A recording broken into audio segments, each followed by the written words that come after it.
Nous allons à présent mettre en perce le fût de bière, mais auparavant quelques recommandations en ce qui concerne la préparation de celui-ci.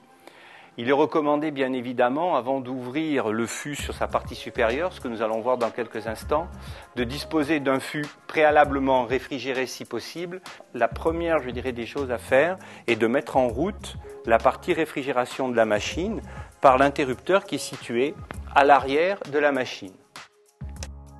Passons maintenant à la mise en place du fût et la première opération à faire est donc d'enlever l'opercule en tournant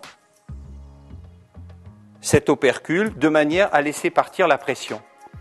Une fois que cette pression est évacuée, vous pouvez et vous devez utiliser cette cisaille pour enlever cet opercule. Je vais donc m'appliquer à cisailler cet opercule. Vous voyez, ça se fait relativement bien. Et ici, vous voyez, l'opercule me reste dans les mains.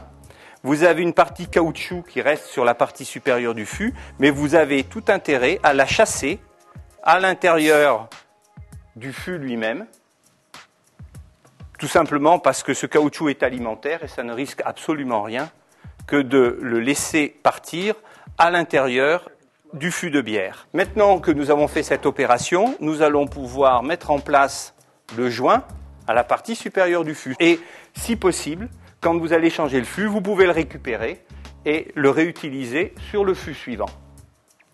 Je vais reprendre en main le robinet pour visser dessous la canne de perçage.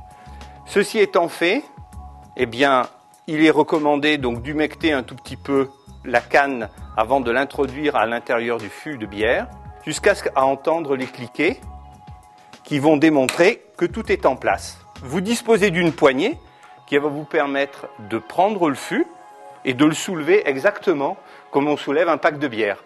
Sauf que dessous, vous avez un fût de 5 litres et vous allez introduire le fût dans son container.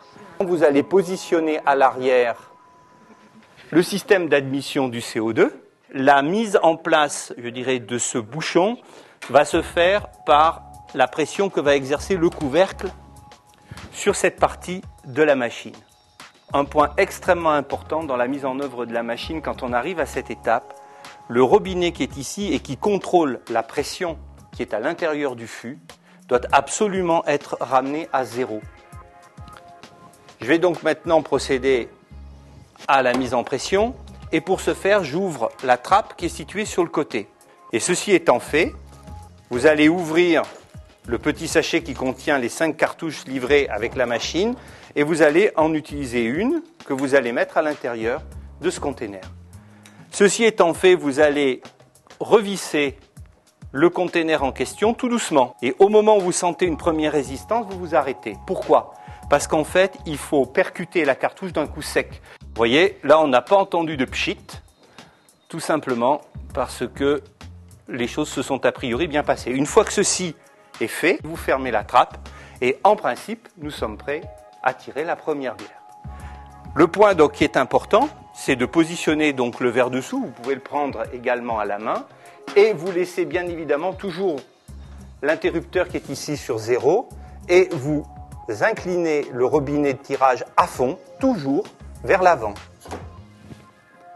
Et là, on va sortir la première bière qui fatalement, donc mousse et la pression là est obtenue quasiment par la seule pression, de la bière elle-même.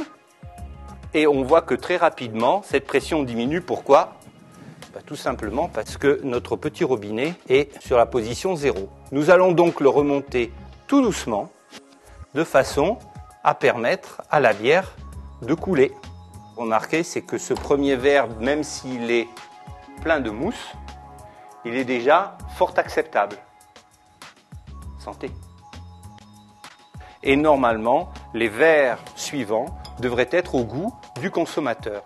Et donc ici, je vais refaire un tirage avec, a priori, une quantité de mousse moyenne. Alors, un point très important à préciser, c'est que cette quantité de mousse dépend aussi de la qualité de la bière qui est à l'intérieur du fût.